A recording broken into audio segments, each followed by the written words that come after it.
am super excited to have you on Sanctuary. And you and I are going to be doing a course called Embodied Leadership. And I'm super excited about it. um, it's really interesting for me because there's a couple of things that I think about, but one of them is that I am honored and privileged and grateful to do this with you and to create something with you. And it's been a lot of fun so far. And so, um, yeah, I wanted to talk a little bit about collaboration and leadership. And we talked a little bit about, gosh, why do we decide to do this? And, what made this, a thing? And yeah, Mhm. so yeah, I'm just curious about your thoughts and just open a conversation about in a conversational way, leadership in a conversational way, which would be a great thing if we could do that. But yeah, I wanted to ask you about what ignited or caused or excited or opened that for you. The interest in s- s- co-teaching this leadership course with you specifically? Or yeah, Yeah. any Okay. Yeah. collaboration of like Hmm. collaborations we really, really important at this juncture. So yeah. They are. Yeah. So for me, I absolutely love doing collaboration. Mhm. That's like a sweet spot to me. If a project or an experience could be done through collaboration, then I want to do it that way. Um, and I think that that stems from just me in my own worldview. I'm really relational. And Yes. so I view things, I view everything as like interconnected and that I'm in relationship with everything. And so in that front, like I think that being in collaboration is the key because it's not just coming from me. I'm in relationship with everything. And so that's a constant perspective I'm leaning into of like how can I collaborate more? How is this collaborating with even if I'm like, in nature by myself, I'm still in collaboration with Mother Nature. I have an impact Mm. and a responsibility. And um, even, walking through the forest, I honor that and I don't take it lightly. So I think that, yeah, coming into the like holy privilege and blessing and honor to be invited and to collaborate and co-teach Mm. embodied leadership and to cultivate this workshop that you've already cultivated, like right, adding in to something Mhm. you've already cultivated, um, is such an honor and a privilege. And I'm really excited because I think that the beauty that comes, some of the beauty that comes from being in collaboration is everybody putting in their own flavor and spice, and it just makes everything richer. Own flavor and spice. Yeah. Yeah. Yeah. Hmm. I love flavor and spice. That works for me. Yeah. I think I really, Sean, I really like what you were just saying about, responsibility and, um, I think that one of the things that, we're going to be exploring in the embodied leadership, responsibility is very embodied. Like to respond to something, to respond with ability is something you have to be in your body to like pull that off, you know? And, Mhm. and one of the things that we're seeing in our, well, globally right now, but definitely in our country is we're seeing that, not only are many of our leaders are not approachable, right? Like you can't approach Yes. them, and they're also not responsible for their bullshittery, and for the things that they are, Yeah. you know, doing and causing, because one of the things that you spoke about just now is impact, right? And so, just looking at, oh, I'm curious about, I know for me, like to respond with ability requires thoughtfulness and sitting with something and giving something time. And so I'm just curious for you about, how do you work with approachability? Like there are days, don't get me wrong. I mean, seriously, I am the least approachable human being on the fucking face of the entire planet. But there are other days, right, where, but when I'm in a group of people or in a community of people where I'm doing collaborative leadership work, or where I'm in council or in community, that's always collaborative. And there's also something about, how do you respond with ability in those times, and maybe even especially when we don't feel like it. Yeah. You know, I'm gonna go to like the approachability first. Mm. um, you know, when I think about, I guess maybe to simplify it, in my daily practice of sitting, of connecting with creator, of, setting my intentions for my day and what energy it is I want to be met with and what my plan is or my goals are and, you know, how to move through those and everything. Just on a very basic level, right? Like one of them that I always say is to be loving and kind.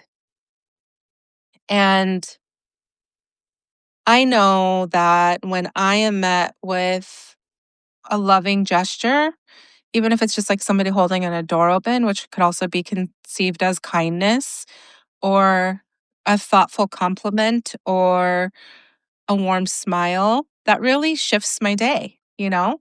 And so I think of it as like, how can I pay it forward and be that in throughout my day?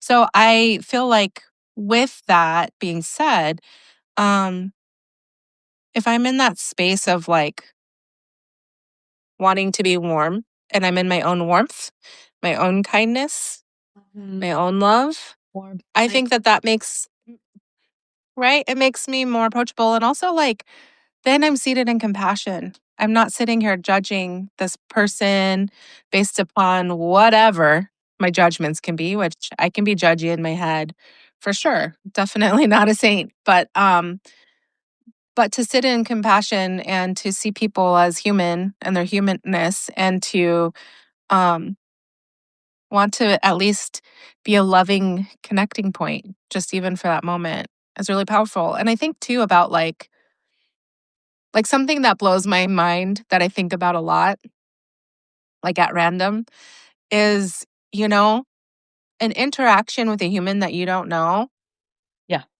like to bump into somebody or to like have a momentary conversation on the bus or to like have some laughs with your barista, like Right. that connecting moment. But like that person has a whole entire ecosystem of life that I will never know about potentially. That our just like moment of touching was just that. And in that moment of touching, it can leave a beautiful flower on my stained glass window of experiences, or it could leave a skid mark or anything in between, right? Yeah. And I want to leave a flower, is kind of how I see it. Yeah. Like, how can I leave a flower in this interaction with somebody? And so I think that's what makes things approachable, right? And there are times where I'm like, I am not interested in interacting with anybody for all of my reasons, or I'm overwhelmed or whatever. And, you know, in that, I still think to myself, like, and you can still be kind. And you Yeah. can still be kind, Yeah. 100%. you know? And then that's the impact that we're leaving. And I think that's the key with all of the, like, the leaders that I love and respect the most. Like, I've had the privilege of working in universities and clinics as a spiritual advisor, and in those experiences, I always notice a person who learns the most, right? Like the clinician or the practitioner or the professor or, you know, the president of Bastyr was uh, Dan Church for quite some time, and he had this incredible capacity, Shauna, to just he remembered every name he ever heard. So help me, he really did, and he Wow. it's like he made an effort to make sure that like he knew a person's name. And so and they say Mhm. that there's nothing that is music to someone's ear as when your name to hear your name, someone say, you know, call to you in a good way, in a positive, beneficial manner, you know? But I think that there is something to that, and I think for me, I know for me in my own work, like, opening my heart and being accessible has been a real journey for me. I mean, I was very, very protected for many, many years for a lot of very good reasons, right? Um, but now it's just I really feel like the only thing it's like bell hooks, real visions that Mhm. we need love ethics, that we need to care to about one another and to one another. We need to care about one another. We need to, you know, give a shit about what we're doing and how we're being, with each other. We need to communicate. We need to have good communication. We need to, be able to trust one another. So, if we look at the different love ethics, the different qualities of love and care and really hold those as essential in our interactions, things like appreciation and gratitude and acknowledgement are really important. So I'm just, Okay. yeah, Absolutely. I'm thinking that's one of the ways that I can soften. Like, I can't ask someone else to soften unless I do, right? Yeah. And it's hard to be soft in a world full of sharp angles, Mhm. you know? Yeah. And also a world full of softness, but like societally speaking, we're in a time where things feel very sharp and hard. Mhm. Um Yeah. and some Yes, tough they do. edges, but Yeah. yeah, and I think that yeah, being able to access and connect to, you know, yeah, I just keep on going back to like that choice in that moment of interaction with other humans. There's a blip of a moment of a choice that we make on how we interact with a person. We can react, we can be kind, we can completely ignore. Like there's a choice that we make, and it's like for me interrupting those like micro moments and Mhm. acknowledging the fact that I am making a choice to either be a dick to this person or whatever, or to take a moment and be kind and acknowledge their existence, Yeah. regardless of if they're being a pain in my butt or not, or if it feels inconvenient or whatever. Yeah. Yeah. So, yeah. And so I think, like, you know, segueing into a little bit more around like leadership, right? Like, I often wonder what it would be like if our leaders had a moment to like really sit with and acknowledge the fact that um there's choice in how we lead, and there's choice and decisions in how we decide to make decisions whether or not we're going to be collaborative, and also like to slow it down to see the impacts that we have on other people, that these decisions, especially depending on like what level of leadership you're in, like that one snap decision, how that can impact somebody's life completely, or if we're scaling all the way up, thousands, millions of lives, you know? Um, yeah. And so I think that, like, when talking about embodied leadership, for me, I have, like, I can be quite intellectual, but then it's not embodied, like there's all these concepts. I'm a graduate student, like studying psychology, so we could really go deep in the mind and get really intellectual about all of that. But none of that actually matters if I'm not connecting it into my body and Mm, into like my like physical experience of things. For me, if I connect things into my physical experience of things, then I have a deeper understanding. And also, then I'm walking with it. Then it's embodied in me and it's in my truth? And so, um, yeah.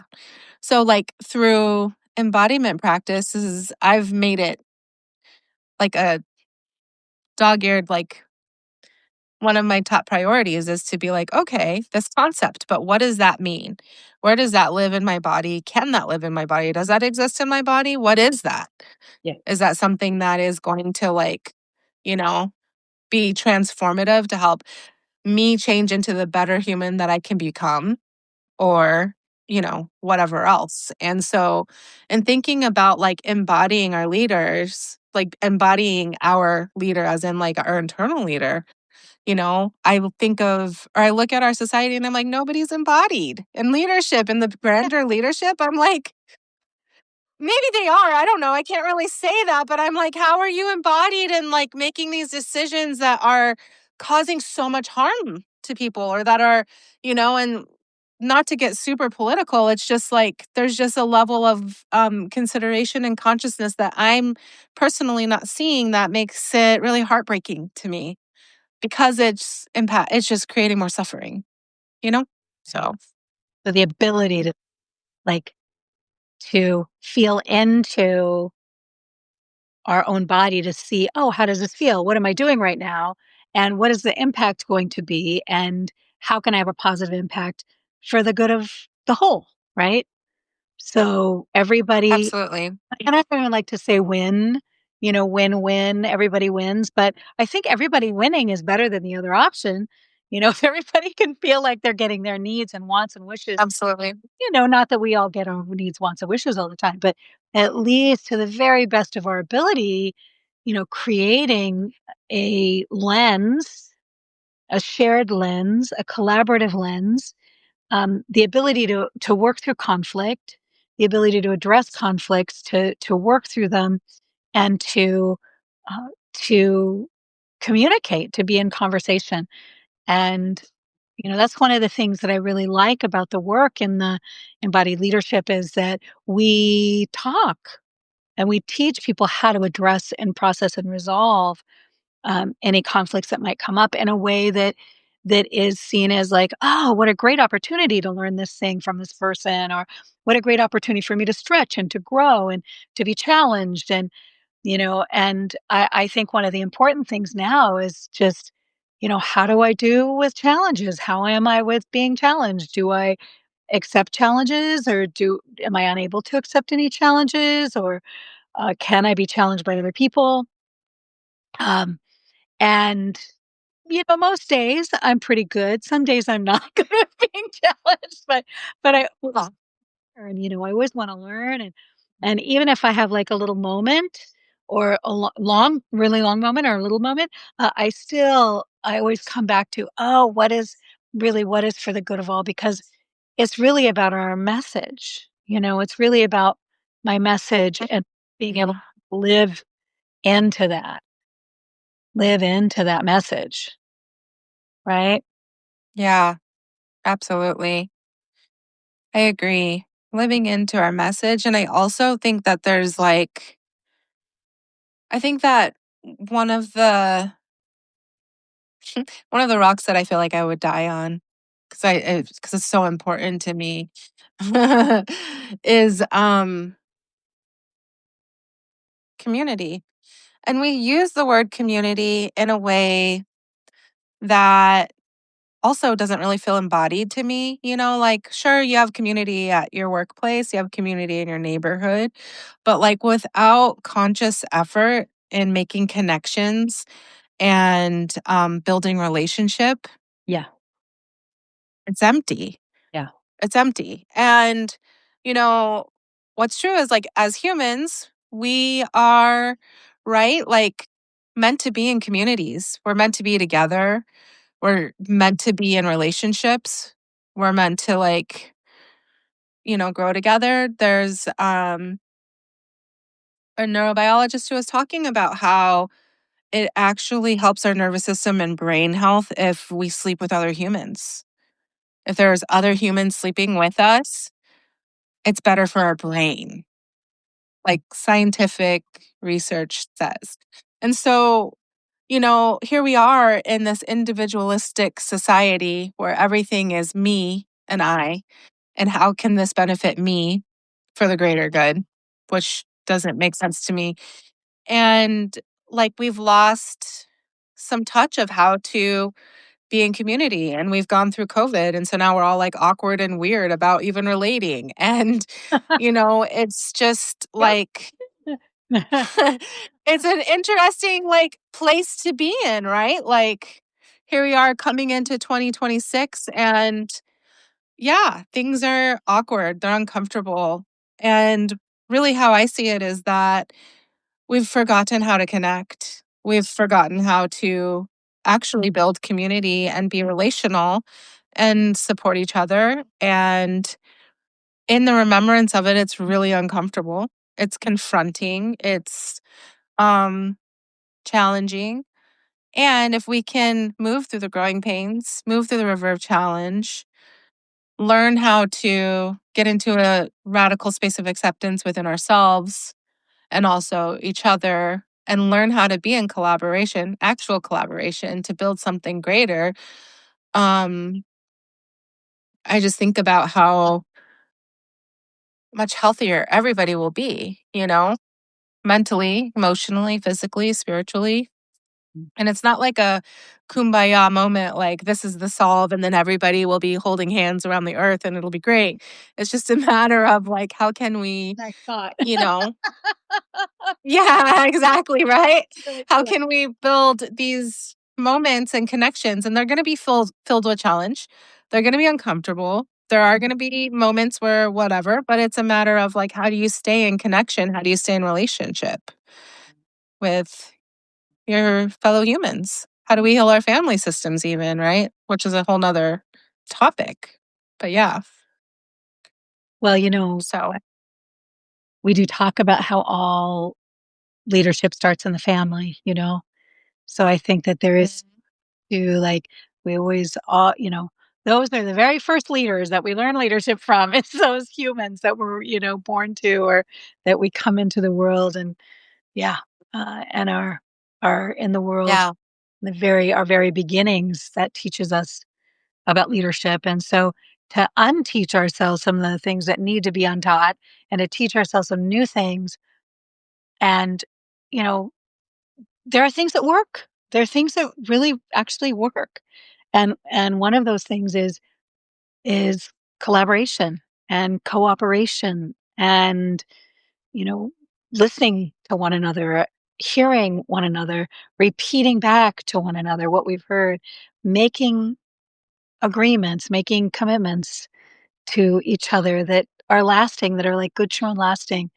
Um, one of the things that I named this podcast Sanctuary, you know, and mhm, and I really love that.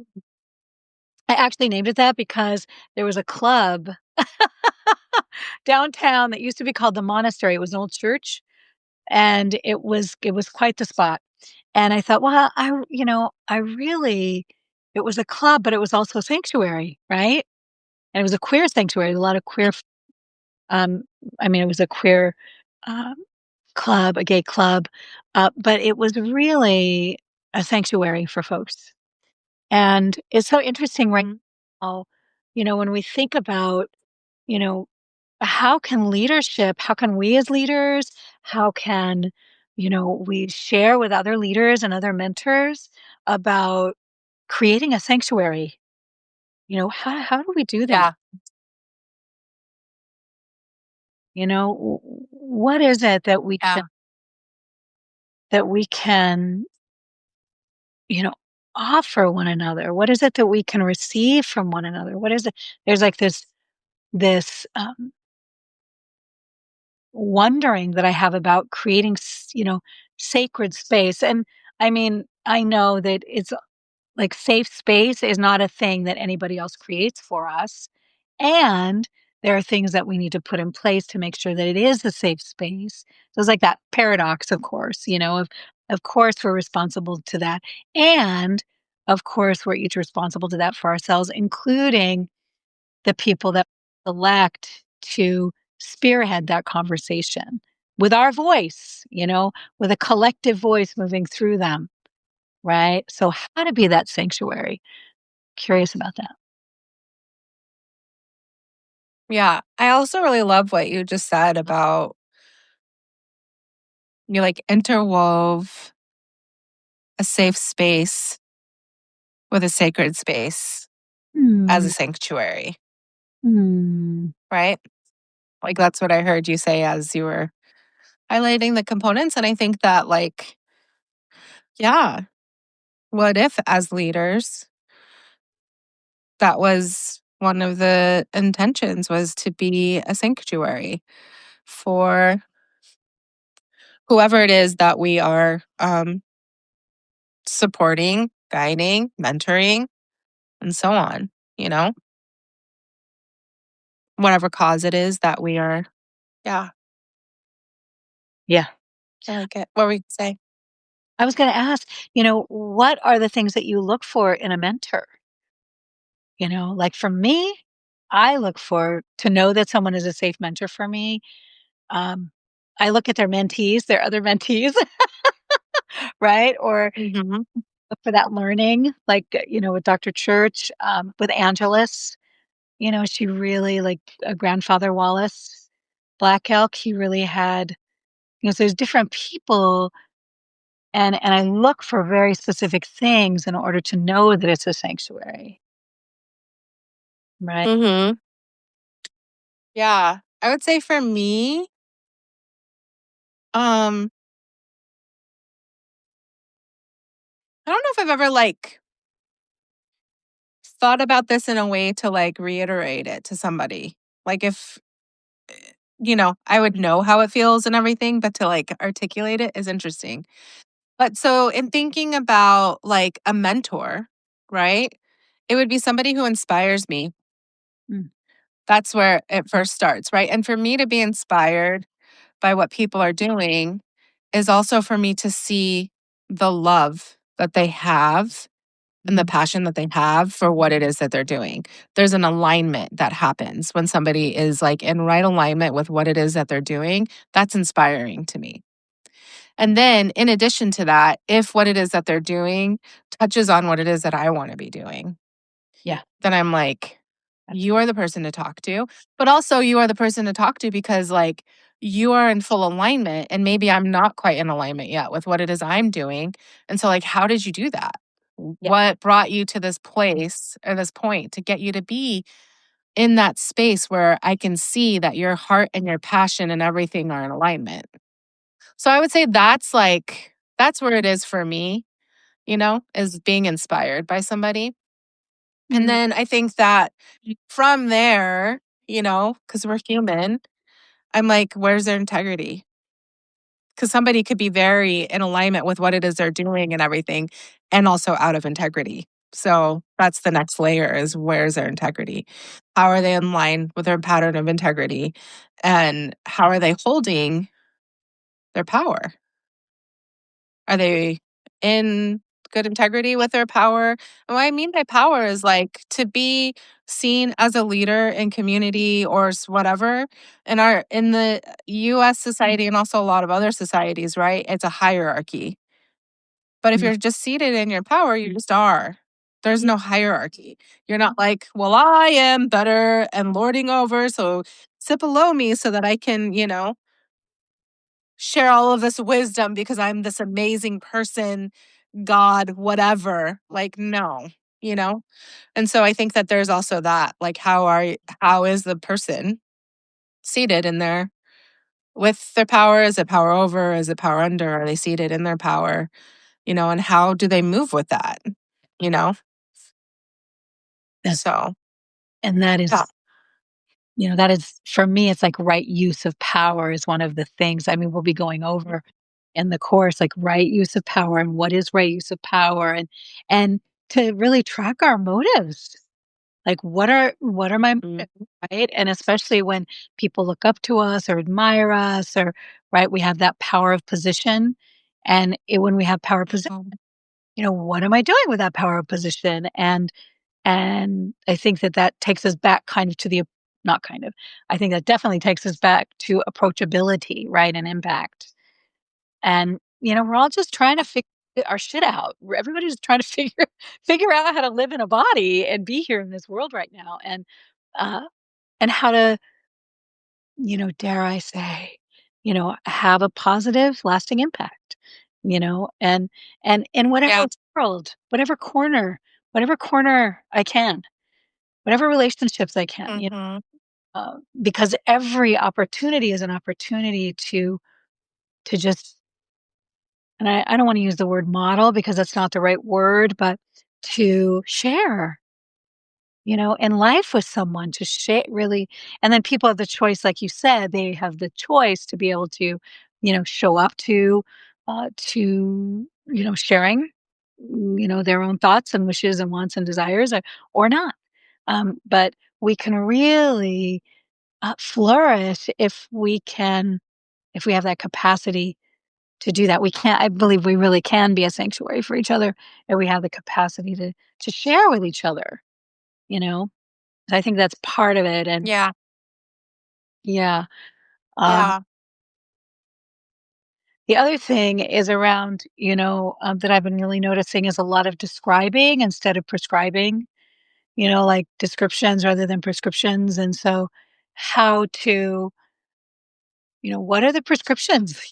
How can we start, offering prescriptions and how can we start, being the prescription instead of describing things endlessly, ceaselessly in a big stupid ass loop that does not help, the circumstance at all. Um, so I'm wondering, are there some ways, Shauna, that you really live into the prescription? Yeah. I think that Devona Lone Wolf said it really well. She described the that everybody is on the same table, right? Coming back to hierarchy for a moment. We're all on the same table. Our relatives who are sleeping on the outside, you Mhm. know, our CEOs, we're all on the same table having it because we're all humans having a human experience. And so I always place myself on the table in my day. I am not any better than anybody else, any worse than anybody else. I'm human having my human experience. And that human experience is rubbing up against other people's human experiences, right? So we're all on the same table. And I could be loving, kind, and supportive, or just loving and kind, or just kind to Mhm. the people on the table who maybe are having a more intense or challenging experience. Even if I have my judgments about it, that's not their business. That's my business to work through, right? And that's not fair to place those judgments onto them. So that's one way. And then I think that the other thing that was coming to heart for me is, you know, I what's true for me is I innately want to see everybody live into their dreams and thrive in the ways that are best and well suited for them. And I don't know what that is, Yeah. but I do know what it looks like when somebody is doing that. Yeah.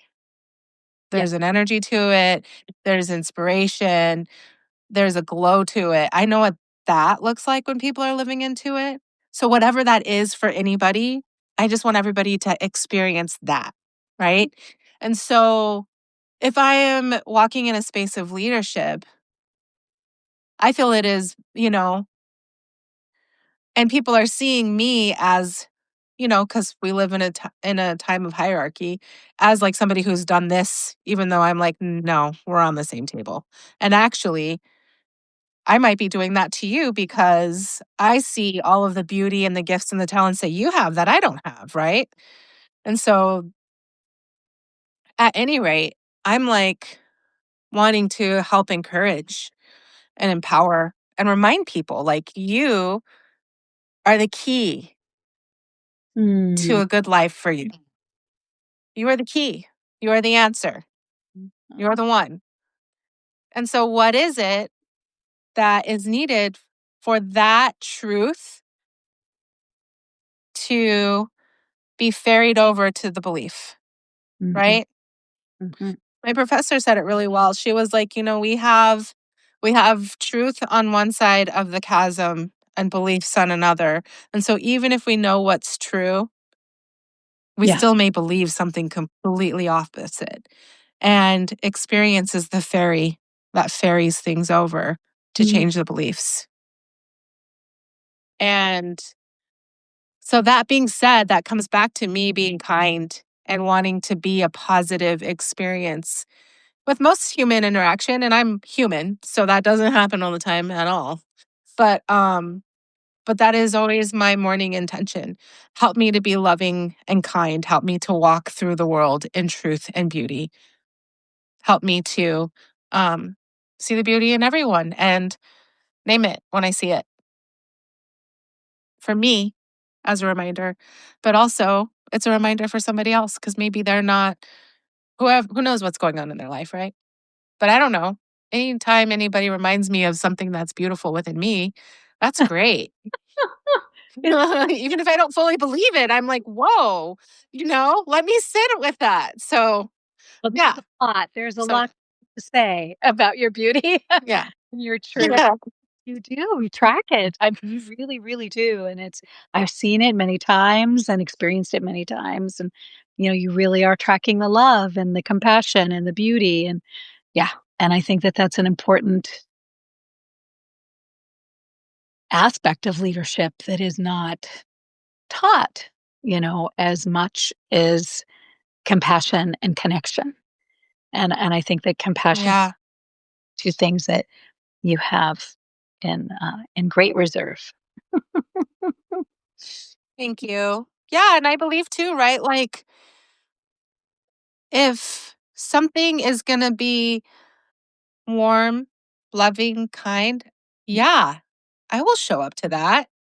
I Oh will yeah. absolutely show up to that. That is the experience I want, absolutely. I want the warm, fuzzy, loving kind, and I'm not saying everything is like that, but, like, if given the option, that's what I'm gonna show up for. So, when we're talking about doing leadership work, healing work, getting into all of these spaces, that to me is what is, center in creating a sanctuary. Mm, Yeah. think, when I think about, how I want to live my life and, um, I've talked a lot about how, really my focus right now is who do I want to be between today and the day that I cross or the day that I leave the planet. And, who do I want to be? And you're naming so like for me, the most important thing is that I find a way to be loving, not because necessarily of, it's there's nothing transactional about it. It's just that that's Yeah. how I feel Just as in my life. Mhm. And that there's this expectation that other people will, do the same, but often people don't do the same. And, sometimes we can just go, wow, seems like it's been a hard day, like that's something that I've done. There was a grocery clerk that was I mean, he was just, I could tell he was really struggling and he was grumpy and he wouldn't make any, he wouldn't look up and he was, being pretty abrupt. at least for me. And I was just like, oh man, he's just really being very, very grumpy. And then I was like, well, we're grumpy or irate, probably just irate. Um, and I just said, wow, it's probably been a long day, you know. And he was like, yeah, it's really been a long day. It's been a hard, says a hard day. He said, yeah, it's been a hard day. And I said, well, I hope it gets better, you know. So when I That was acknowledgement. Mm. right, I was like, I'm being loving, what I think is loving, maybe that wasn't loving to him, you know, but he Mhm. didn't wanna be there, you know, and I was there, and he didn't wanna be there, but I was just like, "Oh," just pausing and saying, "Wow, dang, seems like it's been a hard day," Yeah, so I think that that's one of the ways that we can, because I could have done a lot of things with my power at that moment, you know? And because we all have so much power to be used for the good or to be used for like you were talking about earlier with the choices. And oh, I had an option to make it a much better experience or to make it to do something else. So Yeah. Or to make it about you when it wasn't, right? yeah, it's nothing. I was like, Because Grumpy J wasn't about, yeah, yeah, right. yeah, I love that. I think, right, attunement, awareness, attunement, slowing down, and then compassion to be able to be like, oh, what if, what if this human is innately a good person? What if that was the truth about them? Then they yeah, must be having a bad day, right, right? yeah, Like, what if we saw the innate and not to like, put ourselves in a situation, but to see the innate good in people in order to have more compassion to whatever is going on with them in the moment. yes, Mm. Yeah. yeah. I think that that is the thing, and also to not try to fix it, but just to be like, I think there's something real, Make space for it. yeah, about Yeah. authenticity, to have Oh, an yeah. authentic interaction and to not like no candy coating of the thing, no, but I think it's important, like that pause that you were talking about, to like be able to go to that authentic place and say, "Oh man, when was the last time I behaved like that?" You know what I mean? Like I behaved like that when Yeah. I was having a hard moment, a really hard time. So Yeah. can I, how can I, to the best of my ability, authentically, say what maybe I would like to hear in those moments, you know, um, Yeah. and bring that compassion, like Absolutely. that compassion and clarity. Hi, Damon. To, to be able to say, I see, you know, and, and they Yeah. say healing thing that we can experience is to be seen and heard. And so, and what's great too is that if you get it wrong, people will correct you. You know what I mean? So Yeah. I was like, "Oh, you had a hard day," and he didn't. He would be like, "No, I'm just, I'm, having a moment, and it's because of this," or "Oh, I just had a thing with my girlfriend," or I don't know, you name it. But Yeah. who knows what it was? But what's nice is that people will help us, and we can help other people if we're willing to say, "Oh, it's not that, it's this. It's not that, it's this." But that requires that we're Yeah. not. That requires that we're in our body and then we know what we're actually feeling. We can name those feelings and share them, or we can let people know when they've got it right and when they don't. Yeah.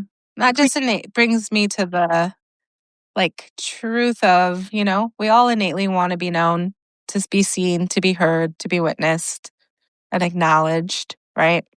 And like what great medicine to offer that to another person in that moment of, connecting or interaction where your lives bumped together and left an imprint. Yeah. Yeah. Oh my, Mhm. I could behave that way all the time. I want to behave that way all the time. Great spirit. Uh, but that's the cool thing is that we can Yeah. learn it together. Mhm. We get to learn it together. Yeah, for Mhm. sure. I'm so excited about this course too because we have a lot of like wonderful topics to explore, a lot of beautiful tracking devices too, to be able to like dig deeper into your own internal world of like, how am I today? What am I doing? How am I moving? How am I connecting with people on different levels? And then also like building community, which is Yes. immunity and is the thing that, at least in most interactions that I like, I would say the collective dream right now that I've heard from strangers, that I've heard from people, not from this country, so on and so forth, is to be a part of communities, to live in smaller spaces on properties where there's different types of things happening, but it's community living. There's gardens, there's healing centers, or this or that, depending on like the group or the people or their dreams, but all of it that I continuously hear, and this is for years, is wanting that community space, that community feeling, and to live within the community paradigm. So it seems to me that, like, right, we live in a city, we're here in Seattle, it's a big city. We can't necessarily band up and make our little community pods and do the thing, like, sure, but also, but how do we build community in an urban area? How do Yeah. we start connecting with each other and cultivating some of the heart of all of that in a city, right? And how can that ripple out into the greater to shift and change the experience and to help maybe ease some of the suffering Yeah. of loneliness and disconnection, Yeah. you know? Creating opportunity Mhm. to see one another, to hear one another, Yeah. be together. And yeah. And what kind of opportunities am I creating? Yeah. Yeah. Mm, What kind of space am I mm, creating? Where are my blind spots? And also like the beauty of like self-exploration through art, through um process, through exploring music. Like I'm so excited because yeah, it's a I unique agree. space to be in. Very, very, yeah, it's powerful. And I'm loving how one of the things I'm really enjoying is the synthesis. Like the other night when we were sitting and writing and, bouncing ideas off of each other and seeing the curriculum all, it was, you know, lovely. It was really, powerful for me to be able to see the synthesis that's happening around, the, um, the work of, what do we want to commit to? What are our messages? What is our mission? And to also create a place where it is embodied leadership and it is about, like you said, sweet Devana, um, my sister Devana Lone Wolf, who will be a guest in the embodied leadership, that we're all sitting at the same table. And my question is, how do we serve each other? How do we serve each other at that table? How do we, how Yeah. can I, what do I have to offer? What do I have to put on the table? What's on the table? So I just think that it's really interesting for us all to be able to look at what are my gifts and how can I offer them? And, you know, because we all want to have that impact, that positive, Mhm. Yeah. you know? Yeah. Yeah. And I don't know how it feels to anybody else, but I know that like for me, if I am doing something that um is part of a greater cause, is easing suffering, is doing something that is outside of myself, it Mhm. feels like soul nourishing, you know? I feel like then I have a place in the world and I have a purpose. And I may not stake my full purpose on that, but it feels really good to be able to show up in an authentic way and to, you know, support my fellow relatives and to share whatever, like, my life experiences, whatever wisdom I've gathered from that. Like, I want anybody who would find that beneficial to have access to it. Yeah. If that's going to be healing for them too, great. If not, great. Whatever works, right? Yeah. Yeah. Yeah. Everybody knows, has their own path, Mhm. but this is a good one. Yeah. This is a good one. It's a beautiful sunset. My God, they're gorgeous pink and so beautiful. Well, do you have any closing thoughts or words you want to share, Shauna, about embodied leadership and how to be an embodied leader in this time? Yeah. I would say, I was talking to my niece who's 16, and she had a poignant question about anxiety and so much anxiety and depression and stuff going on right now for our youth. I mean, I don't know. I have a lot of anxiety too, let's be real. And one of the things that I've learned about being with my anxiety is when I slow down, when I present myself in my body and I'm in the present moment, I'm not future tripping and trying to like plan and decide and figure out what it is I'm doing next. And I'm not scavenging through the past to see what else I can like heal or unearth or whatever or excavate. But if I'm really just like here now in the present, in my body, then everything else kind of falls away.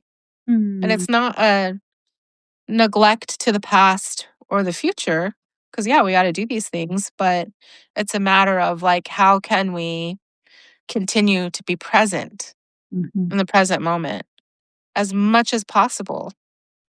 Because that is where the real work is. And also, that is where the beauty is and where we can really make a difference. And where, at least to me, where we have access to true life is in Oh, the present moment. yes.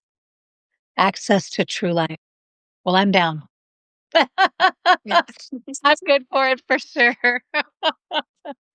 Thank you, Shauna. Thank you all for, Yeah, yeah. everyone. Thank you, Richard and Joe and yeah, Damon and everyone. Muchas, muchas gracias. Yeah.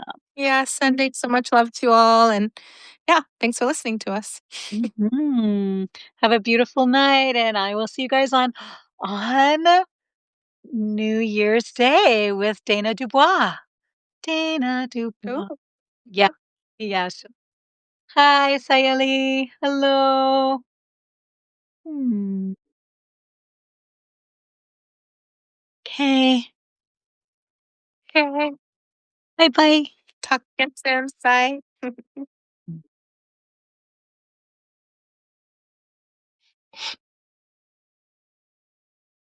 Hmm.